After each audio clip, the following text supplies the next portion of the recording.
Hello and welcome. You're watching NewsX with me, Devika Chopra. Top focus right now is US President Donald Trump. The spotlight is, of course, on his inauguration, which is set to mark the commencement of his second term as the President of the United States of America.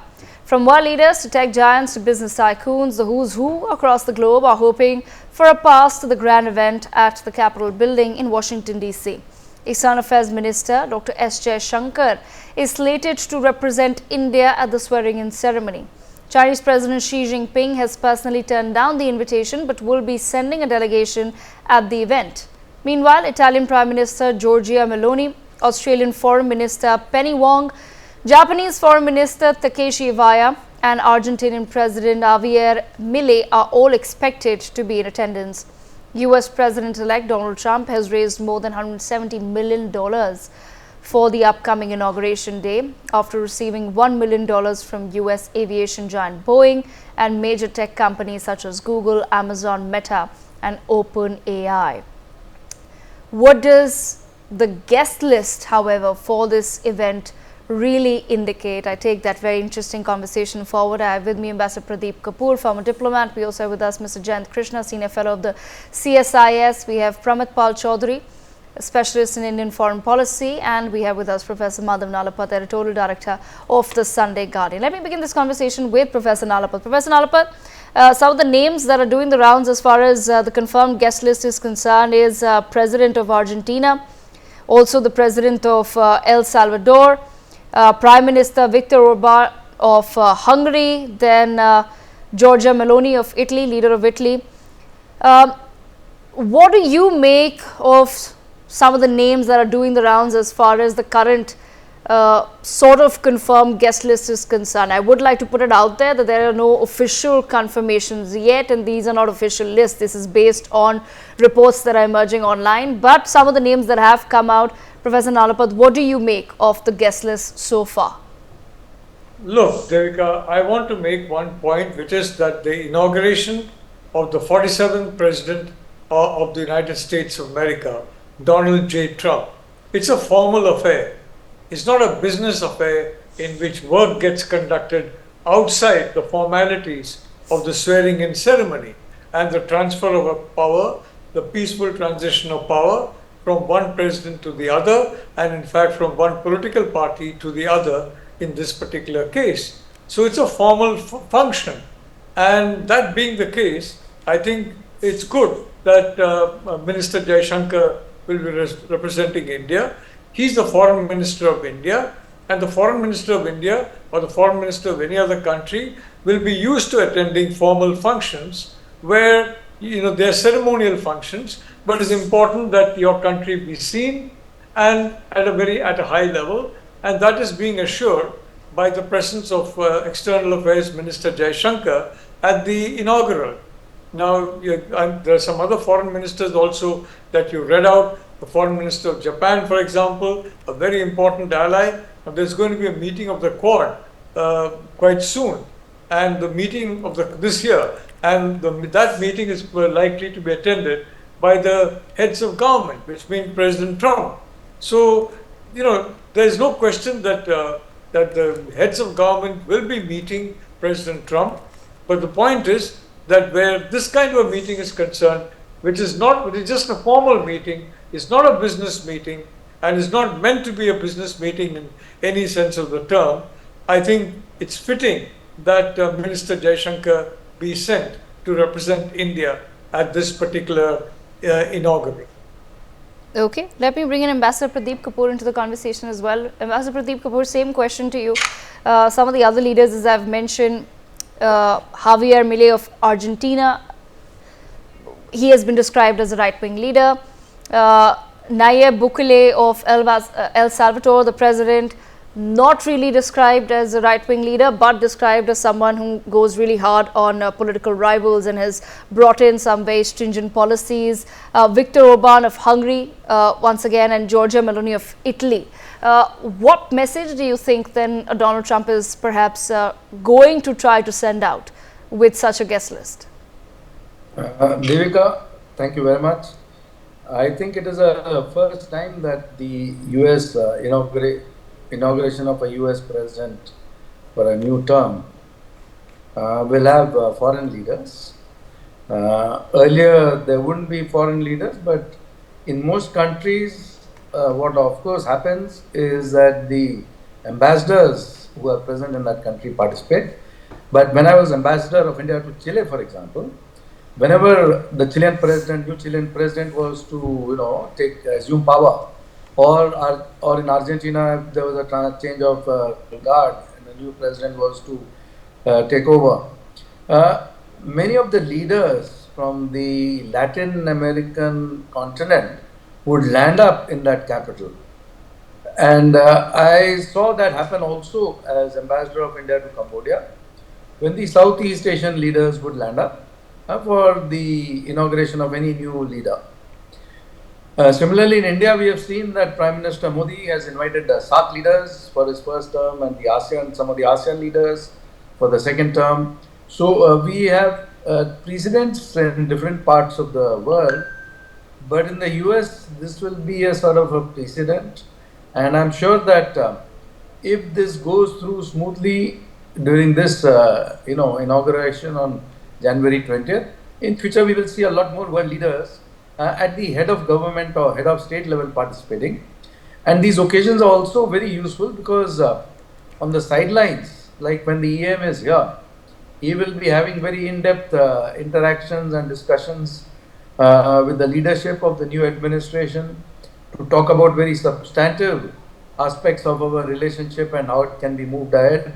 So it's also very useful because for every country to have regular exchange, regular interaction, regular exchange of views with the countries that matter to them, which includes the more important countries which may be some distance away and all the important neighbors. So for the leaders to come in from Europe, from Latin America, from Asia, I think it's a good thing for the Trump administration to get a chance to interact with them, talk about the issues which they will be working upon in the coming days, weeks, and months. So let us see what is the outcome of this, visit by all these leaders to Washington DC. Back to you, Devika. Okay, Pramit, bringing you into the conversation, as both Professor Nalapad as well as Ambassador Kapoor have pointed out, traditionally world leaders are not invited to the inauguration ceremony of a US president, but Donald Trump is breaking that tradition. As per reports, he's extended personal invitations to a Xi Jinping, to a Giorgia Meloni, to the leaders of El Salvador, Hungary, etc. What is, as per you, then the message that Donald Trump is trying to send out with the very beginning of his second term? Well, as you mentioned, that is not a tradition to have foreign heads of guests, other than normally ambassadors who are stationed in Washington. Foreigners are not normally called in for the inauguration of foreign government representatives.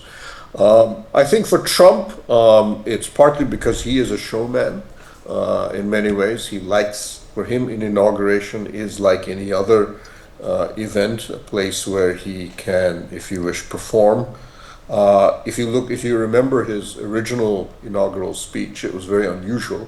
Normally, presidential inauguration speeches are a bit high flying and so on.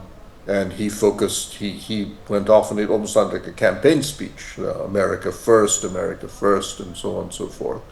And in this speech, it's expected that he will make a lot of policy announcements, again, unusual for an inauguration.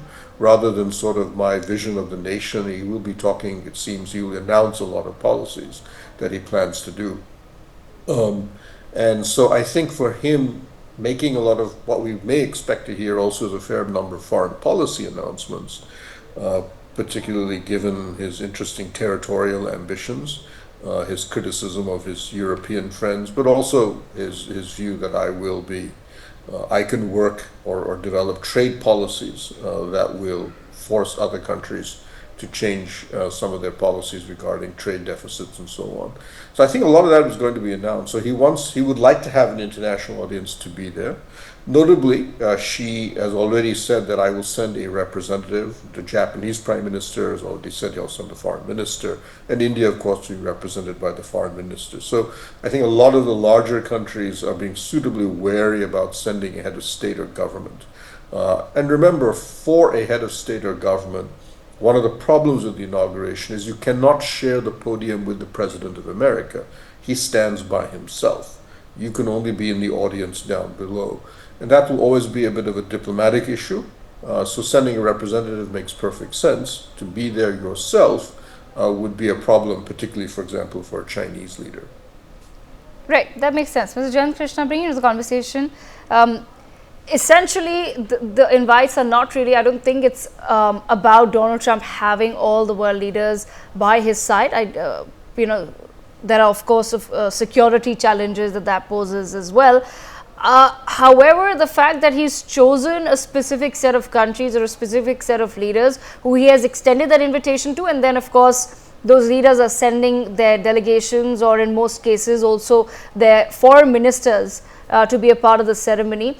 There is some sort of message that Donald Trump is trying to send out to certain other leaders. For example, reports suggest that the Ukrainian leader Zelensky has not yet received any sort of invite. What do you think that perhaps is indicative of? See, to my mind, whenever the new president the swearing in happens, the inauguration of the presidency happens, first of all, it has not been happening in the past that the heads of governments, heads of states are invited. He has broken that tradition for sure. But I do not attach too much of importance to that, because it's all about glitter and glamour and pomp and show. And let me tell you that when such inaugurations happen, even though there could be on the sidelines some of the bilateral meetings, but those bilateral meetings are generally not for important, for very serious deliberations, because the government is just getting in, and so at best some posturing can be done. Who's invited, who's not invited, to my mind, of course, President Trump, while deciding whom to invite, whom not to invite, he has sent a signal. It's a kind of posturing that he has done, but in real terms, it doesn't matter much. As far as India is concerned, a lot would depend. Some meetings, shorter meetings that External Affairs Minister Jaishankar would have with American counterparts and other leaders there. I think some beginning of the negotiation process, some posturing, especially on two issues: the trade issue, the import duty issue, and the immigration issue, which is of very, very important, which is of huge importance to India. I believe, I presume that some initial dialogue would happen, because President Trump in his campaign talked about China, India, Canada, Mexico, and these countries where import tariffs. He talks about reciprocal tariffs, and so on and so forth. Let's not forget that the trade between US and India is about $200 billion, and US is among the only among the major countries where there is a trade surplus in favor of India, which means India exports more to the US than what it imports from the US.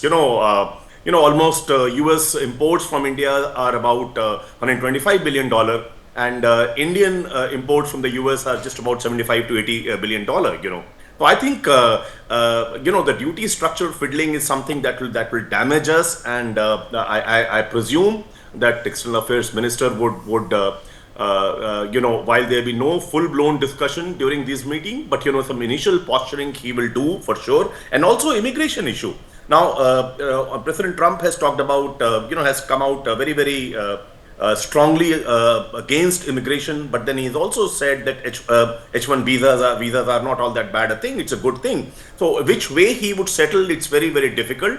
But I think that because we live in a world where countries do not necessarily get what do they deserve.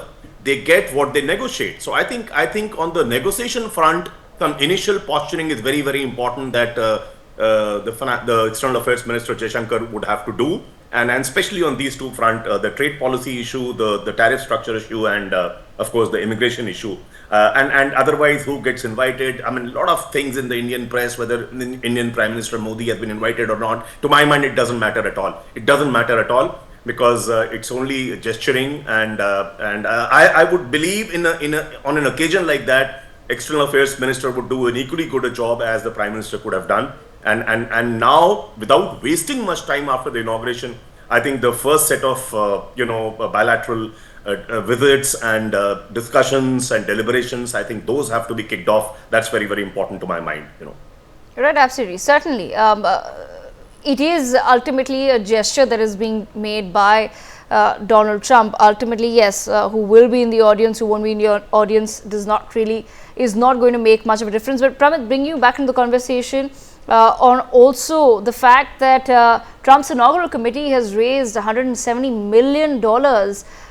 It's likely to cross the $200 million mark. We've seen all big corporates, Boeing, and tech companies, Google, Meta, Microsoft, Apple, OpenAI, they've all made a pledge as well. We've just heard a really important conversation between a Joe Rogan and Mark Zuckerberg, where he's really shed light on what all was done to Meta and how Meta was threatened under the previous administration. How do you think some of these tech giants will probably now be changing their policies? Do you feel that there could be some sort of policy change as far as some of these big tech companies are concerned under Donald Trump?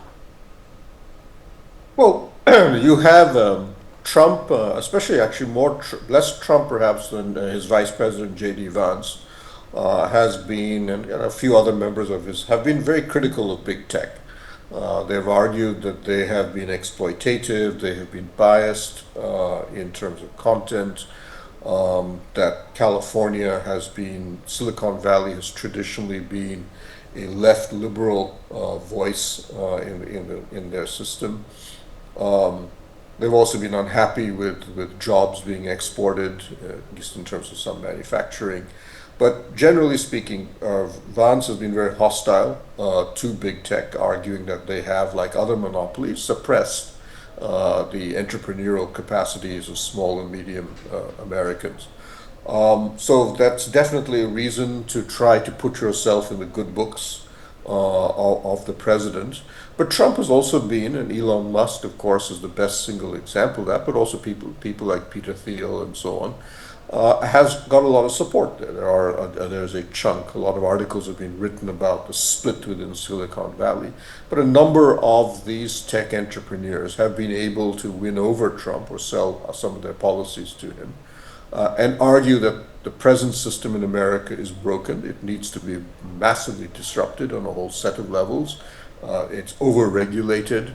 There needs to be a very new structure, and he, being a businessman of his own, tends to like that.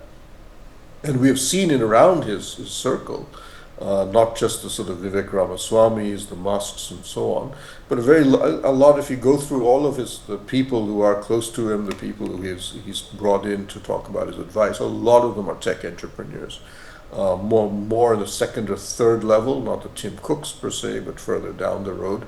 And all of them have this idea of a massive disruption that's needed in the United States.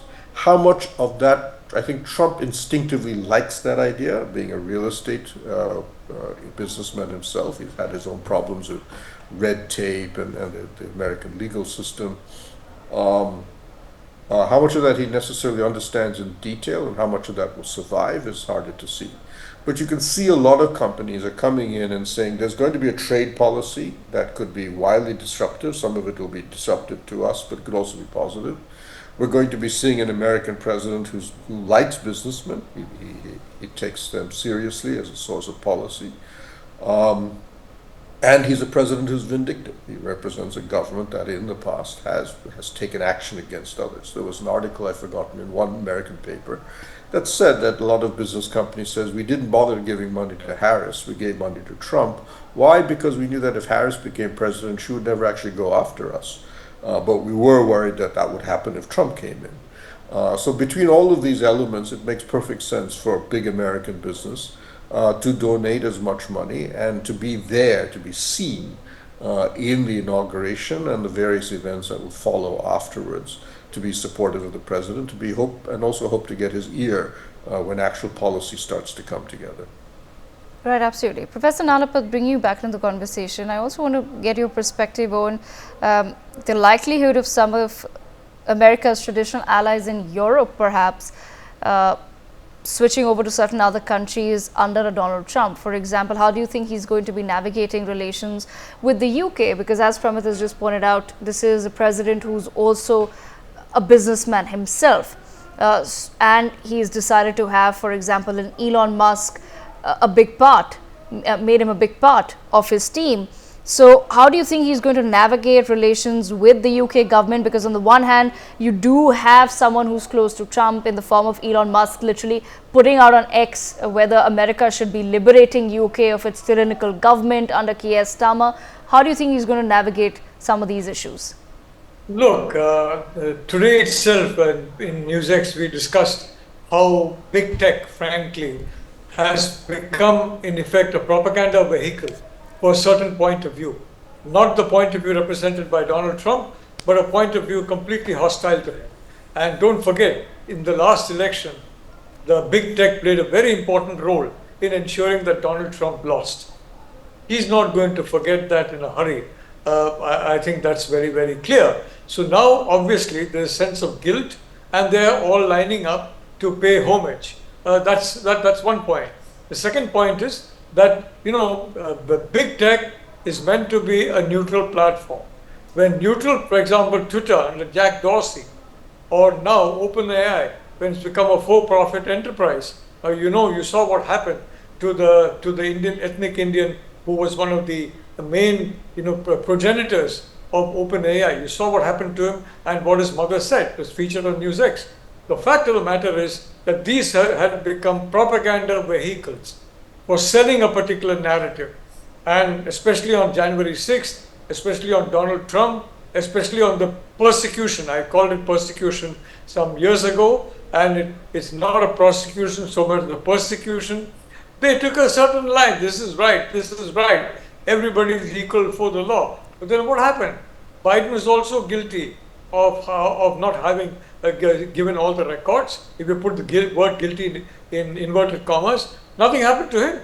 And at the end of the day, at post haste, Donald Trump was actually convicted of a felony. And what did the judge do? The judge looked and said, no punishment.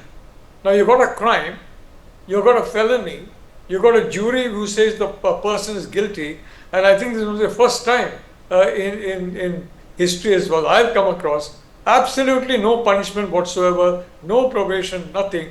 For a simple reason, it's very clear this was a political persecution and a witch hunt. So all this has been going on under the cover of these tech platforms. So it's no wonder they're feeling a little alarmed about the whole thing. As far as Minister Jaishankar is concerned, he knows the Prime Minister's style of functioning very well. He knows the policies of the Prime Minister very well. In fact, he's been very, if I may say so, very knowledgeable about these policies right from the time the Prime Minister visited Beijing and Shanghai, and at that time Jaishankar was ambassador, and he accompanied him in both the Chinese cities. He knows the Prime Minister very well. He knows his mind. So he's the ideal person to go there and basically convey a sense of what the Prime Minister is thinking. As has correctly been said, there's no precedent in inviting heads of government, and I think therefore, it's not I don't believe anybody seriously expected the Prime Minister to be invited. Not at all. The fact of the matter is, as has correctly been said, that heads of state are normally not, or heads of government are normally not invited. So, but Minister Jaishankar has been invited. He'll come back with a clear idea of the new administration, a clear idea of the key individuals in the new administration. I'd like to say they're outstanding people. If Trump can get his cabinet choices picked, I can tell you he'll have one of the finest cabinets any US president has ever had. They are very clear about the threat. The threat is from China. They are very clear about what needs to be done to confront it. That's why I think this Quad meeting is going to be a big success, and the Quad is going to have a massive boost in its presence and security. So I would like to say Minister Jaishankar would be perfect in explaining these policies to him, and in him in turn explaining the Prime Minister's policies to the new administration. So I'd like to say, Devika, it's a superb choice that Minister Jaishankar is going, and I'm quite certain there must have been some pre-arrangement in the sense that would have been suggested that why not the EAM go? And the EAM has been invited and he has gone. So I think that is the situation as it stands in reality. Thank you. Okay, on that note, I have run out of time, but I thank all of our guests for joining us to take this important conversation forward. With that, we step into a very short break, but we're coming back live from the Mahakumbh Mela on the other side. Stay tuned.